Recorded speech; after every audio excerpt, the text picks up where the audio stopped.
बिस्मिल्लाहिर्रहमानिर्रहीम। इय्याका नअबुदु व इय्याका नस्तईन। मेरे पाकिस्तानियों, आज आपने देखा ही होगा कि पेशावर में जिस तरह तहरीक इंसाफ की लीडरशिप और हमारे कारकुन जिस तरह आज वो निकले गिरफ्तारी देने के लिए, इससे सबको एक चीज़ सामने आ जानी चाहिए कि आज कौम किधर खड़ी है। हमारे मुल्क की तारीख में इस तरह के सीन्स कभी ये नहीं देखे गए। एक वक्त पे जो मूवमेंट चली थी PNA की 70 की दिहाई में, उसमें भी गिरफ्तारियां होती थी, लेकिन 4 या 5 लोग जाके अपनी गिरफ्तारी देते थे। ऐसा कभी सीन नहीं हुआ कि इतनी तादाद में लोग आए और लीडरशिप के साथ, मैं ख़ास तौर पे कहना चाहता हूँ कि लीडरशिप के साथ जाके अपनी गिरफ्तारियां दें। तो मैं आज अपनी पेशावर की क़यादत और अपने कारकुनों को आज खराज तहसीन पेश करता हूँ। और मैं इसलिए अपनी सारी कौम को ये बताना चाहता हूँ कि क्यों ये हम कर रहे हैं। मैं फिर से रिमाइंड करवाना चाहता हूँ, हम ये क्यों कर रहे हैं। हम इसलिए कर रहे हैं कि ये पुरअमन तरीका है एहतजाज करने का। हम क्या चीज़ लोगों के सामने लाना चाहते हैं? हम ये सामने लाना चाहते हैं कि ये जो जिस तरह के हथकंडे इस हुकूमत ने हमारे खिलाफ इस्तेमाल किए, जब से हमारी हुकूमत गई 10 अप्रैल के बाद पिछले साल, जो हमारे लोगों से इन्होंने किया है, मैं जनरल मुशर्रफ के मार्शल लॉ में मैंने कभी इस तरह का जुल्म नहीं देखा। जिस तरह इन्होंने लोगों के ऊपर तशद्दुद किया, आज़म स्वाति पर तशद्दुद किया, उसको 3 बजे जाके घर से उठाया और उससे पहले उसके पोते और पोतियों के सामने उसको मारा, एक 75 साल के आदमी को, फिर टॉर्चर किया, फिर कपड़े उतार के टॉर्चर किया, फिर उसकी फिल्में बनाई। वो फिल्में इन्होंने हमारे 2-3 लोगों को दिखाई हैं, दिखाने के लिए कि आपसे भी ये होगा कि अगर आप इमरान खान का साथ नहीं छोड़ेंगे। शहबाज गिल से जो इन्होंने किया है, उसको जब उसको तशद्दुद कर रहे थे तो उसको बार बार पूछ रहे थे कि ये इमरान खान के खिलाफ स्टेटमेंट दो, कहो इमरान खान ने तुम्हारे से करवाया। स्वाति को कह रहे थे कि ये इमरान खान को बताओ, ये उससे भी ये होगा। ये कौन से मजहब माशरे में ऐसे होता है? ये कब पाकिस्तान की तारीख में ये हुआ था? और उसके बाद जो सोशल मीडिया के लोगों से इन्होंने किया, जो लोगों को उठा उठा के लेके जाते थे, उनको भी नंगा करते थे। मुझे नहीं अभी तक पता कि नंगा करने का इनको शौक क्या है और कौन सा माशरा इजाजत देता है लोगों को इस तरह जलील करने का। आइन का आर्टिकल 14 आर्टिकल कहता है कि आप इंसान की, हर पाकिस्तान की जो डिग्निटी है, उसकी जो इज्जत है, उसको आप पामाल नहीं कर सकते। और इनका कसूर क्या था? आज़म स्वाति ने ट्वीट की कि जी बाजवा ने NRO 2 दिया है, सारा पाकिस्तान जानता है कि उसने दिया।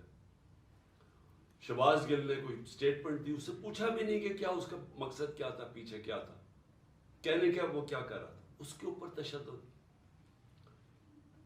शेख रशीद को उठा लिया, उसको ले गए, अफवाद चौधरी को उठाया, हमारे लोगों के ऊपर, सब के ऊपर FIR है। जिस तरह मैंने कहा मेरे ऊपर कोई 70 FIR दहशतगर्दी के केसेस बना दिए। इलेक्शन कमीशन के बाहर एक एहतजाज होता है, इमरान खान को इलेक्शन कमीशन डिस्क्वालीफाई कर देती है, उसके बाद एहतजाज होता है, मेरे ऊपर दहशतगर्दी का पर्चा कट जाता है, मैं वहां था भी नहीं।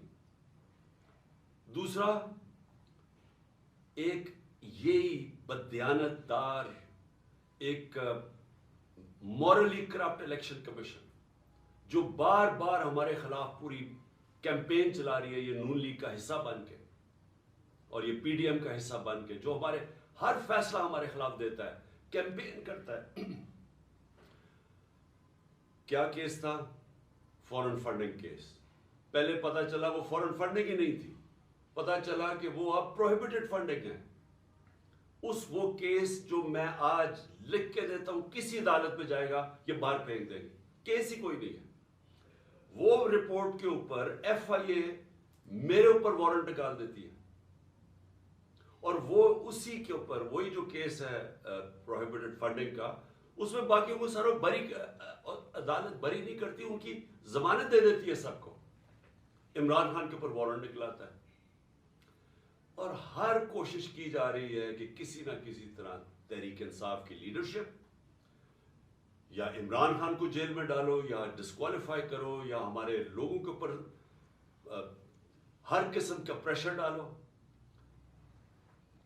काफ लीग, मैं आज ये उसके ऊपर भी बात करना चाहता हूं कि पहले तो उनको पूरा आके यहां जोर लगाया गया, जो लोग अपने आप को न्यूट्रल कहते हैं उन्होंने प्रेशर डाला, पूरा एजेंसीज ने प्रेशर डाला कि इमरान खान को छोड़ के तो नून लीग की आप हम चीफ मिनिस्टरशिप मिलती है, आप वो ले लें। हमारे लोगों को, MPs को जब ये वोट ऑफ कॉन्फिडेंस आनी थी, उन सबको कहा गया, बुला बुला के चुन चुन के लोगों को, सबको नहीं, चुन चुन के लोगों को कहा गया कि आप छोड़ें, इमरान खान के ऊपर कांटा डाल दिया गया, अब नून लीग जाएं, आपने वोट नहीं डालनी, सबके ऊपर प्रेशर डाला गया। उनके ऊपर पैसे भी ऑफर किए गए, और फिर उनको धमकियां दी गई कि आपकी कोई फ्यूचर नहीं है तहरीक इंसाफ में। चौधरी परवेज इलाही को मैं आज दाद देता हूं, उनको और उनके बेटे मुनिस इलाही को, कि उन्होंने इन सारी धमकियों के बावजूद, पूरा जोर लगाने के बावजूद, उनको कहा हम आपके ऊपर करप्शन केसेस कर देंगे, हम आपको छोड़ेंगे नहीं। एक इनका कोई जानने वाला मुनिस इलाही का, उसको पकड़ के ले गए, 3 दिन उसको रखा, उसको मार मूर के, उसको अच्छी तरह मार के, उसको जुल्म करके घर वापस लेके आए। अभी भी उनका सेक्रेटरी जो है परवेज इलाही को, वो गायब है। सिर्फ एक प्रेशर डाल रहे हैं कि इमरान खान को छोड़ दो, और इन्होंने पूरी कोशिश की थी कि वो गवर्नमेंट ना डिसॉल्व करें ताकि इलेक्शंस ना हो जाए। इसलिए हमने परवेज इलाही को ऑनर किया कि उन्होंने इस सारे प्रेशर के बावजूद उन्होंने अपनी पार्टी भी जम की, और इसलिए हमने ऑनर किया कि हम एजाज देते हैं प्रेसिडेंट अपनी पार्टी का बुलाने के लिए। मैं ये आपको सारी चीजें इसलिए बता रहा हूं कि इस तरह की चीजें कभी पाकिस्तान की सियासत में नहीं हुई। ये जो जुल्म, ये जो तशद्दुद, झूठी FIRs, और ये इस तरह का इलेक्शन कमीशन, ऐसा इलेक्शन कमीशन कभी पाकिस्तान में नहीं आया। हमने अपनी असेंबलीज डिसॉल्व की, 2 इन्होंने केयरटेकर गवर्नमेंट्स बनानी थी, हमने वो नाम दिए जो कि सारों को एक्सेप्टेबल थे, वो नाम जो क्रेडिबल थे, जिनकी कोई जो रिस्पेक्ट थी माशरे में। हमें पता था कि नून लीग भी उनको जानती है। इन्होंने चुन के यहाँ चीफ मिनिस्टर पंजाब का लेके आए, जो हमारा सख्त मुखालिफ था। उसके बाद हमने 23 नाम दिए, 22 नाम दिए इलेक्शन कमीशन को। हमने कहा इन लोगों ने हमारे ऊपर जुल्म किया था 25 मई को, आप इनको मेहरबानी करके पंजाब में ना लगाएं। तकरीबन सबको लगा दिया उन्होंने पंजाब में। वो लोग जिन्होंने हमारे ऊपर तशद्दुद किया था उनको लगा दिया आज हमारे ऊपर, और नजर आ रहा है। अभी एक राजनपुर में, जामपुर में इलेक्शन हो रहा है, बाय इलेक्शन जाफर लगारी का। सारी हमारे कारकुनों के ऊपर केसेस बन रहे हैं, पुलिस और इंतजामिया पूरा उनके खिलाफ निकली हुई है, डरा रही है, धमका रही है, और उनके जो नून लीग का कैंडिडेट उसको ओपनली उसकी सपोर्ट कर रही है। तो ऐसा कभी भी केयरटेकर तो आया ही नहीं है। केयरटेकर ऐसा लेके आए हैं जो कि जिस तरह शहबाज शरीफ कंट्रोल कर रहा है उस केयरटेकर को। ये सारे वो लोग हैं जो इन्होंने हमजा शरीफ के दौर में रखे हुए थे, और उधर पख्तूनख्वा के अंदर सारी मौलाना फजल रहमान की कैबिनेट और उनके कहने पे सब कुछ हो रहा है। तो ये ऐसी इलेक्शन कमीशन, और जो उसने फिर आगे किया है, जो वो देख रहे हैं कि ये जो सारे स्टेप्स ले रहे हैं, ये सिर्फ और सिर्फ तहरीक इंसाफ के खिलाफ है। इलेक्शन कमीशन के भी स्टेप्स, केयरटेकर गवर्नमेंट के भी स्टेप्स सिर्फ और सिर्फ हमारे खिलाफ है। और वो हुक्म किससे ले रहे हैं? वो ले रहे हैं जनाब ये नून लीग वाले से, शहबाज शरीफ से, मरियम वो सारी जगह फिर रही है, प्रोटोकॉल, गाड़ियां, पंजाब गवर्नमेंट का पैसा खर्च कर रहे हैं कन्वेंशन पे, पूरा रेस्ट हाउस रेनोवेट होता है कि जी मलका तरन्नम मलका सॉरी तरन्नम नहीं फरादीबा वो पहुंच रही है वहां, सारा कुछ इनके लिए इंतजाम बन रहा है, और वो वहां जाके फिर जो वो जिस तरह की तकरीरें की जा रही हैं, मैं ये सवाल पूछता हूं कि क्या जब केस सब जुडिस हो, सुप्रीम कोर्ट में केस हो, क्या सुप्रीम कोर्ट के जजेस के खिलाफ इस तरह की जबान इस्तेमाल करने की किसी को इजाजत है? क्या आपका क्योंकि सिर्फ आप इलेक्शन से भाग रहे हैं, आपको पता कि अवाम आपके साथ नहीं है, सिर्फ उससे बचने के लिए पूरा प्रेशर डाला हुआ है इन्होंने पाकिस्तान की अदलिया पे, और सिर्फ एक मकसद है इनका कि 90 दिन में इलेक्शन ना हो। मेरा सवाल यह है कि आर्टिकल 224 पाकिस्तान के आइन का, उसमें कोई गुंजाइश है कि जब असेंबलीज डिसॉल्व होती है तो उसके 90 दिन के बाद इलेक्शन होना चाहिए? कोई इसको चेंज कर सकता है? यानी इसकी कितना भी आप अपना ज़हन इस्तेमाल कर लें, जितने अच्छे वकील ले आए, मुझे यह समझा दें कि 90 दिन के बाद कैसे हो सकता है कि हुकूमत ये केयरटेकर चल सकती है? और मेरा अगला सवाल है कि जो पाकिस्तान की ऑब्जेक्टिव रेजोल्यूशन है, जो करारदाद मुकासद, जो बुनियाद रखी थी कि पाकिस्तान का रोड मैप क्या है, उसमें एक चीज वाज़ेह है कि सॉवरेनिटी वो अल्लाह की है, और अल्लाह के बाद जो फैसले करेंगे वो अवाम के मुंतखब किए हुए नुमाइंदों की है, पब्लिक रिप्रेजेंटेटिव्स की है, जो अवाम ने सेलेक्ट किए। मैं ये पूछना चाहता हूँ कि ये जो केयरटेकर गवर्नमेंट्स दो बैठा दिए लाके, पहले तो ये सारी, कभी मैं फिर से कहता हूँ, कभी ऐसी जानबदार केयरटेकर गवर्नमेंट्स नहीं आई, लेकिन उसके अलावा क्या अब ये 90 दिन के बाद ये बैठेंगी जिनका सिर्फ काम है कि तहरीक इंसाफ के खिलाफ पूरा एजेंडा है कि हमें खत्म किया जाए, या हमारे पर केसेस बनाए जाए, नून लीग को जताया जाए या पीडीएम को जताया जाए? ये किस तरह 90 दिन के बाद बैठेंगे? क्योंकि ये पब्लिक रिप्रेजेंटेटिव्स नहीं है, इनका तो सिर्फ काम था केयरटेकर गवर्नमेंट्स का कि आके साफ और शफाफ इलेक्शन करवाना। स्वाय साफ और शफाफ इलेक्शन करवाने के सब कुछ और कर रहे हैं। जेआईटी, मैं फिर से कहता हूं, जो जेआईटी पंजाब गवर्नमेंट ने बनाई थी, जो मेरे ऊपर कातिलाना हमला हुआ था, वो कैसे बंद कर दिए? उसका रिकॉर्ड कैसे गायब हो गया? ये इनका मैंडेट किधर से आ गया? ये वो स्टेप्स उठा रहे हैं जो किसी भी केयरटेकर गवर्नमेंट नहीं उठा सकती थी। बड़ा वाज़ेह है केयरटेकर गवर्नमेंट का क्या रोल है। तो ये 90 दिन के बाद कैसे ठहर सकते हैं? और मैं फिर से ये कहता हूं कि ये जो अटैक्स कर रहे हैं अदलिया पे, इसका सिर्फ एक मकसद है, उनको ब्लैकमेल करने का, डराने का, धमकाने का, कि कहीं वो इस प्रेशर में आके तो इससे पीछे हट जाए, जो कि एक वाज़ेह आइन के अंदर 90 दिन की स्टिपुलेशन दी हुई है। मैं आज दो और चीज़ों पे भी जल्दी से बात करना चाहता हूँ। एक, कि हमारे लोगों ने जो सीनियर लीडरशिप ने जो गिरफ्तारी दी थी कल यहाँ लाहौर के अंदर, उनको बजाय ये कि पॉलिटिकल प्रिजनर्स, जो सियासी तौर पे वो जो जिन्होंने एक पुरअमन एहतजाज के लिए एक अपना एहतजाज जमहूरियत में रजिस्टर करवाया था, उनको ऐसे रखा जा रहा है जिस तरह वो कोई दहशतगर्द है। उनको कभी कहाँ भिजवा रहे हैं, कभी किस शहर में भिजवा रहे हैं। शाह महमूद को अटक भिजवा दिया, असद उमर को लिया भिजवा दिया, किसी को डीजी आजम स्वाति को। ये क्या साबित करने की कोशिश कर रहा है कि क्या ये लोग इससे देख के डरेंगे? अगर इसको देख के डरते, जो आज पेशावर में पब्लिक निकली है, ऐसे निकलती जिस तरह पब्लिक निकली है। और इंशाल्लाह कल आप पिंडी में देखेंगे कि जिस तरह पब्लिक निकलेगी, अब कहेंगे हमें जेलों में डालो। ये खौफ नहीं है किसी को अब कि ये आप जो वो अटक चले जाए या कहीं चले जाए तो हम डर जाएंगे। कि आप अगर ये समझते हैं ये जो इस मुल्क की बदकिस्मती है कि ये सारे जो मुजरिम पेशा लोगों को ऊपर बैठा दिया और उनके पीछे सहूलतकार, क्या वो समझते हैं हम डर जाएंगे इससे लोगों का अज़म और मजबूत हो रहा है। हमें सारी जगह से मैसेजेस आ रही है, जो हमारे लोगों को लेके गए हैं लइया या डीजी खान या जिधर भी, सारे कह रहे हैं कि हम खड़े हैं। एक एक से मैसेज आई है कि बिल्कुल हमने अब पीछे नहीं हटना। सो इससे कोई घबरा नहीं रहा। और कल इंशाल्लाह पिंडी में देखेंगे जिस तरह पब्लिक निकलेगी, जिस तरह हमारी क़यादत तैयार है अपने आप को ये जेल भरो तहरीक के अंदर शामिल होने के लिए।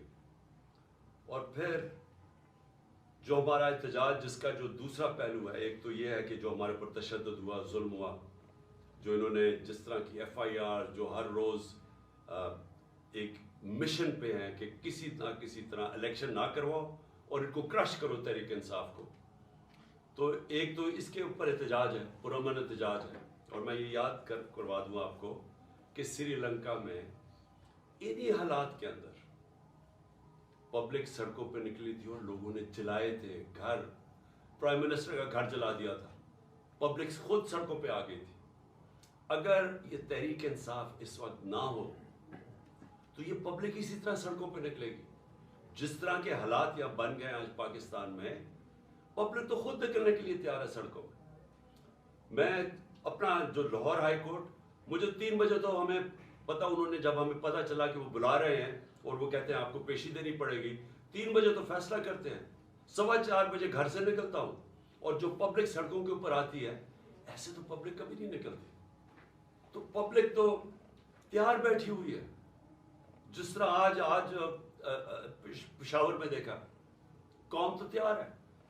अगर हम ये पुरअमन तरीका ना इख्तियार करें तो ये कौम वो रास्ता इख्तियार करेगी, ये कौम उस तरफ जाएगी जिधर इस मुल्क के अंदर तबाही मचेगी। इसको रोकने के लिए ये पुरअमन एहतजाज है। और जो दूसरी वजह है मेरी एहतजाज की, जो दूसरी वजह है वो मैं भी आपको बता दूं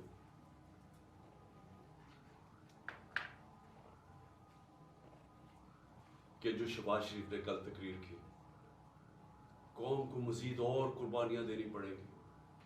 शहबाज शरीफ, ये कौम 10 महीने से जो आपने साजिश करके ये चोरों का टोला ऊपर बैठाया है, जिसमें आप सबसे बड़े डाकू हैं और आप और बड़े भाई और आसिफ जरदारी, आपसे बड़े डाकू इस मुल्क में आए नहीं। 30 साल से आप चोरी कर रहे हैं, अरबों रुपया आपने चोरी करके मुल्क से बाहर भिजवाया है। जरा पूछे तो सही कि आपका टब्बर वहां रहता कैसे है? कौन सी आपकी आमदनी थी जो इतने इतने बड़े बड़े आपने घर खरीदे? यहां का चोरी का पैसा था, तो अपना पैसा बाहर भिजवा दिया। 1100 अरब रुपए के करप्शन केसेस माफ करवा लिए अपने, और कौम को कहते हैं कि ओह अभी आपके इम्तिहान खत्म नहीं हुए, अभी मजीद और महंगाई आने वाली है। मैं इसके ऊपर सिर्फ ये कहना चाहता हूं कि कभी शहबाज शरीफ लोगों को पूछा है कि आज लोगों का गुजारा कैसे हो रहा है? जब हमारे दौर पे आप बार बार हर रोज असेंबली में खड़े होकर, जो हमारे दौर में तो कोई ऑपोजिशन के मसले नहीं थे, जो आपके केसेस थे वो तो सारे आपके 95% केसेस आपके खिलाफ वो तो पहली गवर्नमेंट से बनाए हुए थे, आपके अपने दौर में बने थे।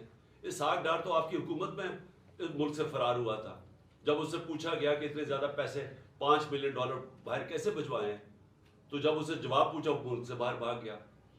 नवाज शरीफ के दोनों बेटे आपके दौर में मुल्क से बाहर फरार हुए थे, जब उनसे पूछा गया कि बताएं ये आपकी प्रॉपर्टीज अरबों रुपए की किधर से आई हैं, वो बाहर भाग गए। ये जो इसका शहबाज शरीफ आपका जो बेटा, आपका जो दामाद था, वो आपके दौर में बाहर भागा था, जब पता चला कि सरकारी तौर पे वो उसने सरकारी एक अपनी कोई बिल्डिंग किराए पे दी हुई थी, वो अभी बनी नहीं थी, उसको जब पैसा मिल रहा था, जब उससे सवाल पूछा वो बाहर भाग गया। और आपका पता है कि आपका ट्रायल हो रहा था और आप पकड़े जाने वाले थे मकसूद चपरासी के केस में, और वापस आके जैसे ही आप इक़्तिदार में आए तो 4 गवाह मारे गए हैं जिनको पैसे, आपके नौकर थे जिनको पैसे आ रहे थे, जिसमें मकसूद चपरासी, चारों को हार्ट अटैक हो गया। कोई इतनी उम्र भी नहीं थी उनकी, चारों को ही एकदम आते साथ ही 2 महीने में अटैक हो गया। और सबसे बड़ी बात कि जो इन्वेस्टिगेट कर रहा था, जो आपका FIA का इन्वेस्टिगेट डॉक्टर रिजवान था, उसको भी हार्ट अटैक हो गया। और आपने सारे अपने केसेस माफ करवा लिए और लोगों को कह रहे हैं कि जो और कुर्बानियों के लिए तैयार हो जाओ। 30,000 जिसका था पिछली अप्रैल में जब ने साजिश करके हमारी गवर्नमेंट गिराई थी, वो आज सिर्फ 20,000 की चीजें खरीद सकता है। आजकल की महंगाई में 20,000 की चीजें खरीद सकता है, जिसका 30,000 महीने की तनख्वाह थी पिछली अप्रैल में। जो लाख रुपए कमाता था जो घर, उसकी सिर्फ खरीदार की पावर 70,000 रह गई है। और अभी आप जब मजीद और महंगाई करेंगे तो ये और वो नीचे इनके पास तनख्वाहों के अंदर कभी पूरा ही नहीं हो सकेगा कि वो किस तरह बच्चों का पेट पालेंगे। और आप कह रहे हैं अभी और महंगाई होगी। तो ये कौम आपसे सिर्फ एक चीज मांगती है कि जो भी आपने साजिश करके वादे किए थे ना कि मैं एकदम पंजाब स्पीड ला के तो पाकिस्तान को उठा दूंगा, मैं तरक्की कर दूंगा, वो सारी सोशल मीडिया पे आपकी स्टेटमेंट्स चल रही हैं। देखो मैं आते साथ ही 6 महीने में कैसे पाकिस्तान को उठाता हूं। जब एक जमहूरियत के अंदर आप अपने वादे पूरे नहीं कर सकते और लोगों की कमर तोड़ देते हैं महंगाई के जरिए, आज घरों के अंदर मुश्किल पड़ी हुई है, घरों में लड़ाइयां हो रही हैं। घर में जो बीवियां माएं बैठी हैं वो कहती है हमारा खर्चा पूरा नहीं हो रहा। खामद आगे से कहता है मैं बच्चों की भी फीस देनी है, मैं किधर से पैसा लेके आऊं, मैंने कपड़े लेने हैं। ये हुआ आज तक घरों में, और आप कह रहे हैं मजीद और महंगाई आने वाली है। ये दूसरी वजह एहतजाज की। हम 2 वजह से एहतजाज कर रहे हैं। और मैं आखिर में जाते हुए अपने जजेस को कहना चाहता हूं कि देखिए ये डिफाइनिंग मोमेंट है पाकिस्तान में, ये फैसला कुन वक्त है। इस मुल्क की तारीख भरी हुई है कि इस तरह के या ये जो ताकतवर जो कानून को अपने आप को ऊपर समझते हैं, या वो इस मुल्क को प्रेशराइज करते हैं अपनी अदलिया को कि वो हट जाए आइन से, या वो इंसाफ देने से पीछे हट जाए, या तो वो प्रेशराइज करते हैं। वो ये जो न्यूट्रल्स कहते हैं, इनके प्रेशर में मार्शल लॉ लगता है, ये कायन तोड़ देते हैं। और या फिर ये जो 2 माफिया खानदान है, हम याद कराना चाहता हूं इस मुल्क, इस कौम को, इन्होंने इस मुल्क की तारीख में वाहिद डंडों से सुप्रीम कोर्ट के ऊपर हमला किया। जस्टिस सजाद अली शाह की रेपुटेशन सारी जुडिशरी जानती है। एक दयानतदार आदमी थे, वो उनको भगाया। और फिर ये ताड़ड़ जो था पुराना, जो ब्रीफ केस लेके गया कोयटा और वहां जजेस को खरीदा गया, ये इन्होंने किया। वो ये इनकी तारीख है। जो नवाज शरीफ था, ये जब आज से 40 साल पहले या ये क्रिकेट खेलता था जिमखाना के अंदर, सारे लोगों से पूछ लें कि ये मैच खेल के अपने अंपायर खड़े करके मैच खेलता था, ये ताकि इसको कोई आउट ना दे दे। ये क्रिकेट भी रोंदी मार के खेलता था। इसने कोई काम आज तक दयानतदारी से नहीं किया। इसने कभी भी जुडिशरी को दयानतदारी से फंक्शन करते नहीं देखा। जब वो फोन कॉल है कि शहबाज शरीफ कॉल कर रहा है जस्टिस जिसको भी कि जी ये बेनजीर को या सैफुर रहमान, शहबाज शरीफ कुछ और सजाएं बता रहे हैं कि जज साहब इनको 3 से 5 साल की सजा दी जाए। ये इनको वैसे जज चाहिए। इनको कभी भी आजाद अदलिया, जिस तरह सजाद अली शाह जैसे जज थे, वो कभी भी इनको गवारा नहीं थे। और बेटी का भी यही हाल है। और अभी शहबाज शरीफ भी वो भी बोल रहा है जजेस के अगेंस्ट। सिर्फ आर्टिकल 224 पढ़ लें आइन का, मुझे ये समझा दें कि कैसे 90 दिन के बाद कैसे हो सकता है कि 90 दिन से आगे इलेक्शन जाए। सिर्फ पढ़ लें। सारी कौम को पता है कि इस वक्त सिर्फ एक तरीका है इस मुल्क को इस दलदल से निकालने का, और वो है इलेक्शंस। जितनी देर ये चलता जाएगा, ये चोर बैठे हुए चोरियां अपनी बचाते जाएंगे और सिर्फ डरे हुए हैं कि इलेक्शन में ये हार जाएंगे, जितनी देर ये ऊपर बैठे रहेंगे, ये मुल्क मजीद दलदल में फंसता जा रहा है। और इसलिए हमने अपनी हुकूमतें कुर्बान की थी। कभी कोई अपनी 60% से ऊपर पाकिस्तान पे हुकूमत कर रही हो एक पार्टी, और वो कभी अपनी हुकूमतें पाकिस्तान की तारीफ पे कुर्बान नहीं की। सिर्फ एक मकसद था कि मुल्क को मजीद ये तबाही से बचाया जाए और इलेक्शंस करवाए जाए। जो एक ही तरीका है कि मुल्क में सियासी इस्तेकाम आएगा। सियासी इस्तेकाम आएगा तो माशी इस्तेकाम आएगा। इसके अलावा कोई हल नहीं है इससे। पाकिस्तान पाइंदाबाद।